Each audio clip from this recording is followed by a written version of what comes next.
Alrighty, folks. So you guys remember we were talking about Palantir, them potentially getting included in the S&P 500 during this quarter's rebalance. Well, they didn't. They did not get included in the S&P 500, guys. And you can see after the bell, the stock is down about 4%. I think 3.8 to be exact. You can see we closed at about, where was it, 24.90. Then we started going up a bit after the bell.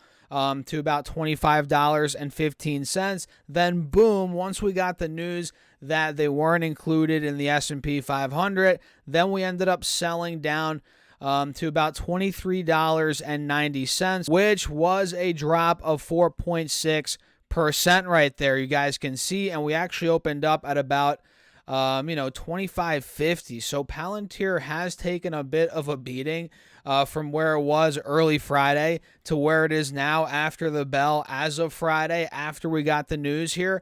But guys, it might not be that bad of news, and we'll talk about that throughout this video. So let's break down the charts, let's break down my thoughts, go over this article, so make sure you all stick on throughout, and of course, hit the like button and subscribe. We're trying to get the 50,000 subs this year, and let's dive right into it. So again, we got that news, stocks down 4%, and now on the 20-day chart, we can see we are still trading in this channel. What do you know, right? We've been in this channel for a couple of weeks now, right? Ever since earnings came out, then we got that initial spike, and we've been in that channel since, in this channel, between $23 to about 25-ish. So we hit 25.50. We tried breaking out. We didn't. And to be honest, if we did get included, if Palantir got included in the S&P, we probably would have broken out of this channel. But now that it wasn't included, again, we're getting that sell-off, and we're getting pretty close to the bottom of the channel again. Now we're at 23.97 as of aftermarket on Friday. And if we start coming down to $23, $23.50, right?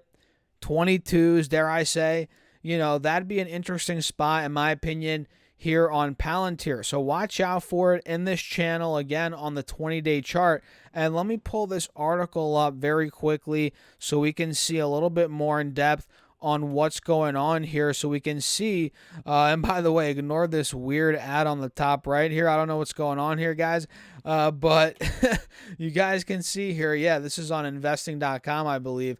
Oh, now we got a T-Mobile ad. There we go. But you guys can see AI stock play Palantir Technologies was not included in the S&P 500 index in the latest quarterly rebalance of key S&P indices announced on Friday, yada, yada, yada. We talked about that, but we can see here some that were included. Might as well mention this. It looks like AI server manufacturer Super Micro Computer and California-based footwear designer and distributor Deckers Outdoor Corp will join the S&P 500. So those are two, and I'm actually interested to see how their stocks have been doing. Well, I know SMCI has been going crazy, but not so sure about Deckers. But yeah, those are two that were just included. It looks like here Whirlpool Corporation. Dang, Whirlpool just got replaced by Super Micro Computer, and Zions Bank Corporation, which you guys probably remember them during the whole retail bank crisis, which we're not going to get into in this video, but they just got booted out of the S&P 500.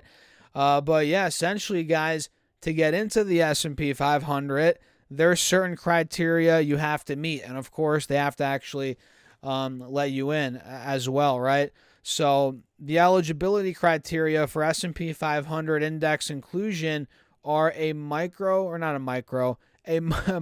cap. I don't know how I got micro out of that, but a market cap of $15.8 billion or more, of course, an annual dollar value traded to float adjusted market cap greater than 0.75, a listing in either the New York Stock Exchange or the NASDAQ. So if you're OTC, obviously can't be in the S&P 500, and a primary listing in the U.S. And that's pretty much it, essentially, right? So the big disappointment here is, again, Palantir was not included, but of course, there's always next time. There's always the next quarterly rebalance, which is only 3 months away, guys, and that gives more institutions, big money time to start buying the stock and for the stock to really find, price stabilization kind of here in the 20s, hopefully. Hopefully it doesn't start going back to the teens, although anything is possible. But ideally, if Palantir could start holding the mid 20s, low 20s, preferably starts pushing 30s, that's going to be ideal for S&P inclusion, next go around. And if it doesn't happen next time in the next 3 months, eventually it will happen, in my opinion. At this point, it's only a matter of when. I don't know what you guys think, but that's kind of what I think. Let me know your thoughts in the comments. But yeah, overall on these charts, again, we're looking at this channel. What direction are we going to pick? Based on the 1 hour chart, we are under both moving averages right now, so we might see a little bit more downside. But ultimately, I do think we might hold $23. We'll see. It's not guaranteed, obviously. If we do break under 23, we start taking the lows out from the 21st of February being about 22.30. If we start breaking under 22, then we might fill this gap right here, which you guys can see I have outlined. Maybe it starts going down to $20, but really we're not seeing any signs of that quite yet. So we'll see how it plays out this upcoming week, guys. Again, in this channel between 23 to about $25 per share. Let me know your thoughts down below in the comments as always. And let me show you SMCI stock and Deckers quickly. Might as well, as we just talked about them, and they were included just now in the S&P 500. So let's see how their stocks are reacting to this news. So SMCI, which you all know at this point, oh my goodness, look at that. This is up over $100 after the bell. Holy smoke. So we already know this thing has been going up like crazy. It was at $317 just in the middle of January, a month and a half ago, guys. And it got all the way to 1,080. Saw a sharp pull down to 700. You guys can see that was just about 10 days ago. Then we saw another pump to about 980, 1,000, pulled back, and now we're pushing over 1,000 again on news of the S&P 500 inclusion. You guys can see here, it was at what, 907 to close on Friday at close, and now it's at over 1,000 after the bell. So we are up 100 points, $100, 12.5%, which is big time. And this shows you how a stock can move after S&P 500 inclusion. Not necessarily saying Palantir is going to go up 13%, but could it go up a little bit? There's a chance it could, right? Again, SMCI is, going crazy as it was already up a ton over the past couple of months. I would not be surprised if this were to take the highs out, $1,080. We hit those highs, it looks like, in the middle of February. And we also had Deckers get included, which, again, I haven't really looked too deep into this stock, so I'm not too sure. But, yeah, their stock's up big time. You guys can see it was at $485 back in the end of October. And heading into close on Friday, it was at about, $903. And now it's at $950 after the bell, after we got news of inclusion. So up around 5.4%. Pretty big move for Deckers Outdoor. So you guys got to realize every quarter the S&P is rebalancing. Obviously, Apple, Amazon, Google, these names are not getting thrown out of the S&P like Whirlpool and the other one. I forget what it was.